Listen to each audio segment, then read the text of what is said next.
Hello students, as in the last lecture we discussed some problem of determinant. That is, how to use the properties of the determinant to evaluate the determinant or to find the required value. So in this lecture we continue some more problems of the determinant. The first problem is prove that determinant 1 plus a 1 1 1 1 plus b 1 1 1 1 plus c is equal to a b c into 1 plus 1 upon A plus 1 upon B plus 1 upon C. ठीक है, तो इस determinant को solve करके हमने required value लानी है जो हमको राइट हैंड साइड दी हुई है। तो यहाँ पर हमको ए बी सी तो दिख रहा है, लेकिन उसके संग जो टर्म है रेसिप्रोकल में 1 अपॉन ए 1 अपॉन बी और 1 अपॉन सी भी दिख रहे हैं, जो हमारी डिटर्मिनेंट पे यहाँ पर प्रेजेंट नहीं है। ठीक है, तो 1 upon A 1 upon B 1 upon C value लाने के लिए हम कॉलम 1 से ए को कॉमन ले लेते हैं, कॉलम बी से 2 से बी को कॉमन ले लेते हैं और कॉलम 3 से सी को कॉमन ले लेते हैं। That is taking A from C1, B from C2 and C from C3 common. अगर इन तीन कॉलम से रिस्पेक्टिवली हम ए बी सी को कॉमन लेते हैं तो मैंने पहले ही बताया था आपको कि जब भी कहीं से कोई वैल्यू कॉमन आती है तो जहाँ से हमने उसे कॉमन लिया है वहाँ पर उस वैल्यू से हम डिवाइड करते हैं। तो यानी अगर मैंने ए बी सी कॉमन लिया है देन द डिटर्मिनेंट कॉलम्स, पहले कॉलम से हमने कॉमन लिया है ए, तो पूरे कॉलम को ए से डिवाइड कर देंगे। 1 को ए से डिवाइड करेंगे 1 अपॉन ए बन जाएगा, प्लस ए को ए से डिवाइड करोगे कैंसिल होगी वैल्यू 1 आ जाएगी। इसी कॉलम में सेकंड एलिमेंट है 1, 1 को ए से डिवाइड करोगे 1 अपॉन ए बन जाएगा। एंड थर्ड वैल्यू 1 है, 1 को ए से डिवाइड करोगे क्या बनेगा 1 अपॉन ए। सेकंड कॉलम से हमने कॉमन लिया है बी, जब बी कॉमन आएगा तो बी से सेकंड कॉलम को डिवाइड करेंगे, 1 डिवाइड होगा बी से 1 अपॉन बी, फिर यहाँ पर 1 डिवाइड होगा बी से 1 upon B plus B divide होगा बी से तो कैंसिल होके 1 हो जाएगा, देन 1 अपॉन बी। तीसरे कॉलम से हमने सी कॉमन लिया है तो सी से डिवाइड करेंगे पूरे कॉलम को, पहली वैल्यू 1 को डिवाइड करोगे 1 upon C, second 1 upon C and third 1 upon C plus C से सी डिवाइड होगा आ जाएगी वैल्यू 1। तो हमारी रेसिप्रोकल टर्म आ गए 1 upon A 1 upon B and 1 upon C. अब हमें वैल्यू चाहिए 1 plus 1 upon A plus 1 upon B plus 1 upon C. तो यहाँ हम देख रहे हैं कि अगर मैं पहले कॉलम दूसरे कॉलम और तीसरे कॉलम को ऐड करता हूँ तो पहले कॉलम में तो है 1 प्लस 1 अपॉन ए, दूसरे में है 1 अपॉन बी, तीसरे में 1 अपॉन सी, तो तीनों को ऐड करके बन जाएगा 1 plus 1 upon A plus 1 upon B plus 1 upon C. Similarly second row में जाओगे तो यहाँ पर भी तीनों कॉलम को ऐड करके 1 upon A plus 1 upon B plus 1 upon C plus 1, that is 1 plus 1 upon A plus 1 upon B plus 1 upon C. इन तीन वैल्यूज़ को ऐड करोगे तो यहाँ पर भी बनेगा 1 plus 1 upon A plus 1 upon B plus 1 upon C. तो अगला ऑपरेशन हमारा क्या होना चाहिए, कॉलम 1 को हम रिप्लेस कर लेते हैं किससे, C1 plus C2 plus C3, तीनों कॉलम को ऐड करके। तो डिटर्मिनेंट हमारा रह जाएगा A B C, then 1 plus 1 upon A plus 1 upon B plus 1 upon C, ये होगा फर्स्ट वैल्यू। फिर C1 plus C2 plus C3, तो ये भी बनेगा आपका 1 plus 1 upon A plus 1 upon B plus 1 upon C. C1 plus C2 plus C3, इसको भी ऐड करके अरेंज करेंगे तो ये भी बनेगा 1 plus 1 upon A plus 1 upon B plus 1 upon C. Second column में कोई चेंज नहीं है, 1 upon B 1 upon B plus 1 and 1 upon B. Third में भी कोई चेंज नहीं है, 1 upon C 1 upon C 1 upon C plus 1। और इस तरह से हम देखते हैं कि जो हमारा पहला कॉलम है इसमें सभी वैल्यू सेम आती हैं, तो इसको हम डिटर्मिनेंट से बाहर ले सकते हैं। देन टेकिंग आउट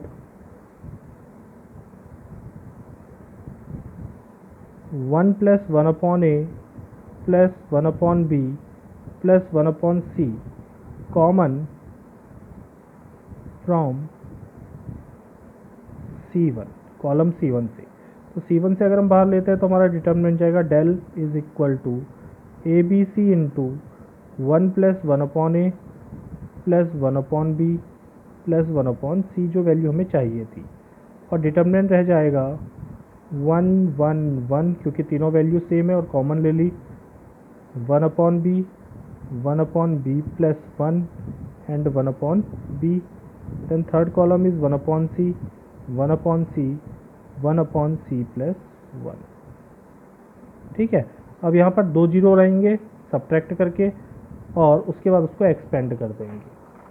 तो नेक्स्ट आ जाएगा हमारा डिटर्मिनेंट रह गया था सिंप्लीफाई होके del is equal to A B C into 1 plus 1/a plus 1/b plus 1/c into determinant 1 1 1 1/b 1/b plus 1 and 1/b 1/c 1/c 1/c plus 1। ठीक है, now apply R2 minus R1 and R3 minus R1 replace to R2 and R3। R2 is equal to R2 minus R1, minimum expansion करने के लिए दो value zero बनानी पड़ती हैं। R3 is equal to R3 minus R1, ये values रो में आ रही हैं, R2 minus R1 ये जीरो हो जाएगा, R3 minus R1 ये जीरो हो जाएगा।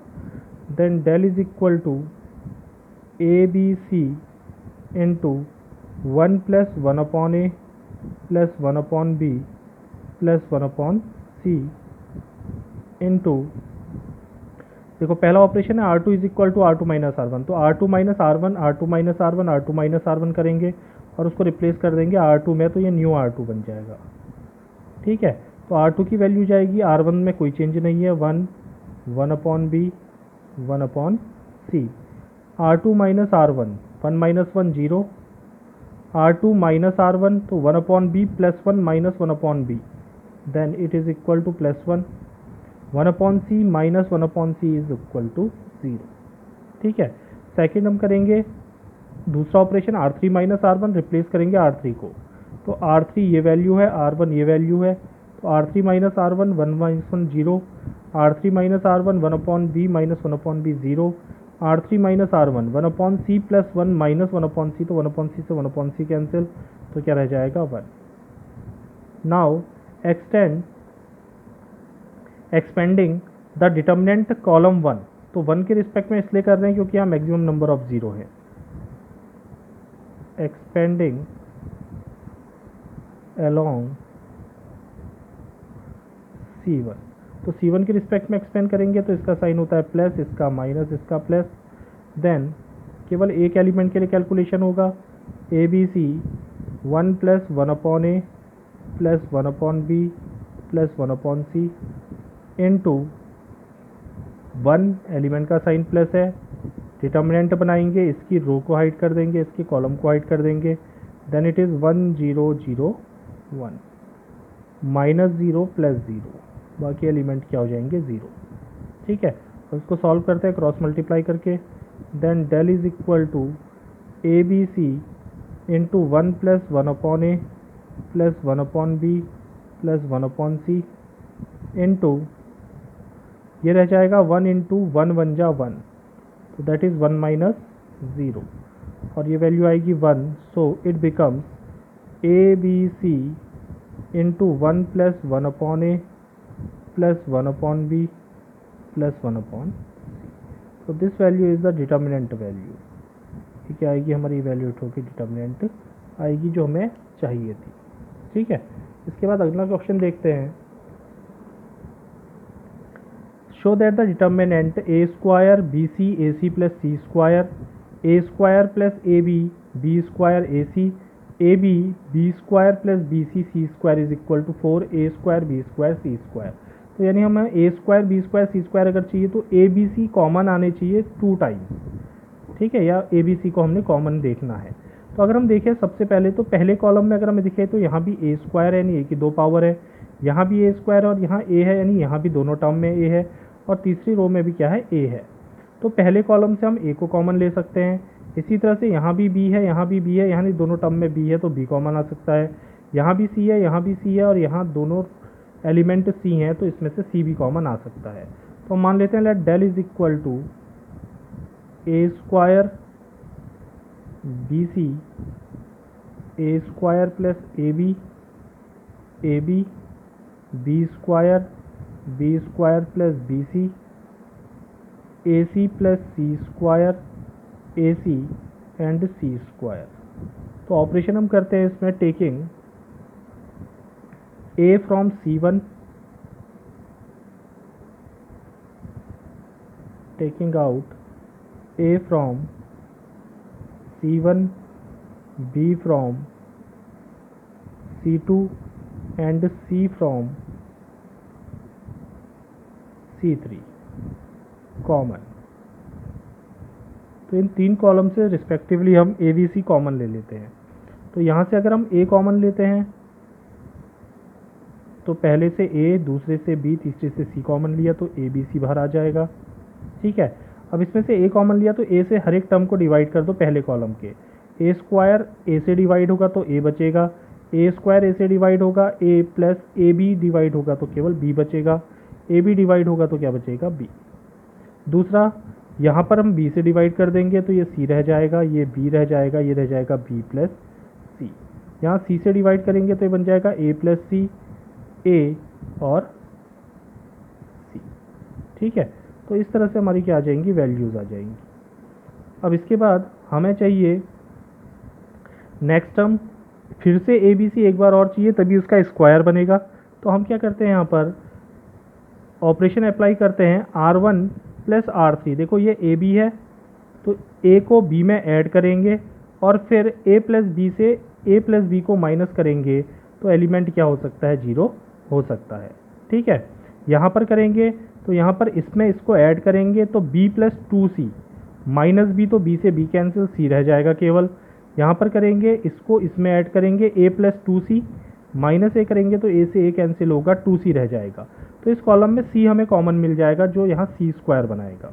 ठीक है, तो अब हम अगला ऑपरेशन लिख लेते हैं इसमें, that is R1 is equal to R1 plus R3 minus R2, then del is equal to ABC into R1 plus R3। तो मैं इसको पूरा लिख लेता हूँ ऑपरेशन को, R1 प्लस R3 हो गया A plus B minus A plus B, तो माइनस से मल्टीप्लाई करोगे तो माइनस A माइनस B रह जाएगा। ठीक है, फिर R1 प्लस R3 B, ये हो जाएगा C plus B plus C minus B, R1 plus R3 A plus C plus C minus A.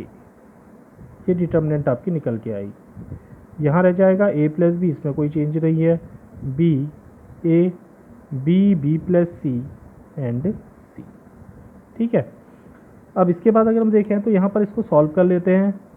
B से बी कैंसिल, सॉरी ए से ए कैंसिल हुआ, बी से बी कैंसिल हुआ तो 0 हो गया, बी से बी कैंसिल हुआ, सी प्लस सी 2c, ए से ए कैंसिल हुआ, सी प्लस सी 2c। तो हमारी डिटर्मिनेंट रह जाएगी del is equal to A B C into, यहाँ 0 आ जाएगा, यहाँ आ जाएगा 2c और यहाँ भी आ जाएगा 2c। Next is A plus B, B A, इसमें कोई चेंज नहीं हुआ, B B plus C and C, इसमें कोई चेंज नहीं हुआ। अब इसमें से हम क्या कॉमन ले सकते हैं, इसमें से 2c कॉमन ले सकते हैं। देखो यहाँ पूरी वैल्यू में, पूरी रो में कॉमन क्या है, 2c। तो 2c कॉमन लेंगे तो यहाँ 1 आ जाएगा, यहाँ 1, एक और 0 बना के एक्सटेंड कर सकते हैं। ठीक है, तो हमारी डिटर्मिनेंट रह गई थी del is equal to A B C 0 2c 2c a plus B B A and B B plus C C. ठीक है, now taking 2c from R1, taking out 2c from R1 common. ठीक है, R1 से 2c common ले लेते हैं, then del is equal to 2 आगे से आ जाएगा, ए बी, सी से सी को मल्टीप्लाई करोगे तो सी स्क्वायर बन जाएगा, एक सी पहले से है बाहर, ये रह जाएगा 0, 2c कॉमन ले लिया तो 1 आ जाएगा, 2c कॉमन ले लिया 1 आ गया, A plus B B A B B plus C C, ये आपकी डिटर्मिनेंट रह जाएगी। अब R2 में से R3, ये R2 कॉलम है, R3 कॉलम में 1 है दोनों जगह पर, 1 - 1 0 होता है। Then C2 sorry column C2 है, C2 is equal to C2 minus C3 apply कर दो, then del is equal to 2ABC square into 0A plus B C1 में कोई चेंज नहीं है, C2 में चेंज हो रहा है, C2 minus C3, C2 minus C3 1 minus 1 0, C2 minus C3 B minus A, C2 minus C3 तो C से C कैंसिल रह जाएगा, तो क्या बचेगा B, ये बचेगा 1AC। अब जब 2 जीरो किसी रो कॉलम में आ जाता है तो एक्सपेंड कर दो सीधे, देन एक्सपेंडिंग अलोंग R1। अब R1 के रिस्पेक्ट में एक्सपेंड करेंगे तो del is equal to 2ABC square into 0 minus 0, इसका साइन होता है प्लस, इसका माइनस और इसका प्लस, तो 0 माइनस 0 प्लस लास्ट एलिमेंट के लिए कैलकुलेशन होगा 1, इसकी रो को हटा देंगे, इसके कॉलम को हटा देंगे, then it becomes A plus B minus A B, ठीक है। क्रॉस मल्टीप्लाई करते हैं तो del is equal to 2ABC square into 0 और 0 के हट जाएंगे, 1 के संग मल्टीप्लाई होगा तो वैल्यू सेम रहेगी, इसको इससे मल्टीप्लाई करो B into A plus B minus B into B minus A, इसको इससे मल्टीप्लाई कर देंगे, ठीक है। Now it becomes del is equal to 2ABC square into B से अंदर मल्टीप्लाई करेंगे, दोनों वैल्यू से मल्टीप्लाई होगा, A into B A B plus B into B square minus B into B square minus into minus plus A into B A B square से B square cancel हो गया, then del is equal to 2ABC square into AB plus AB is equal to 2AB। अब इन दोनों value को multiply करते हैं तो del is equal to 2 2 जा 4, A से A को मल्टीप्लाई करोगे A स्क्वायर, B से B को मल्टीप्लाई करोगे B स्क्वायर और C स्क्वायर बाहर से दिया हुआ है, तो this is the required value of the determinant. तो इस तरह से इन डिटर्मिनेंट की प्रॉब्लम को हम क्या कर सकते हैं, सॉल्व। तो this is the last lecture of the determinant and matrices, ठीक है। मंडे से हम नई यूनिट शुरू करेंगे जिसमें हम डिस्कस करेंगे द क्वाड्रेटिक इक्वेशन।